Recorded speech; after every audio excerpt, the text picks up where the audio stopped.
బంధమా గట్టిగా చెప్పండి కళ్ళు యేసు రాజా అనురాగ బంధమా నన్ను విడువలేని ఆత్మను బంధమా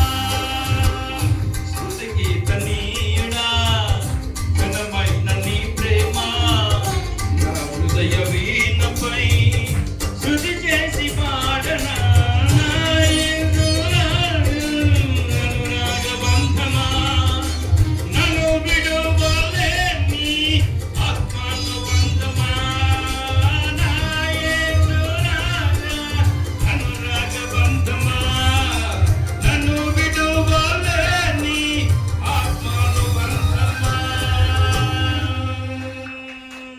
మహోన్నతుడా మీకు స్తోత్రాలు. నిజమే, మమ్ములను విడవలేని ఆత్మీయ అనుబంధం, శాశ్వతమైన అనుబంధం ఈ లోకంలో ఏది లేదు, అది శాశ్వత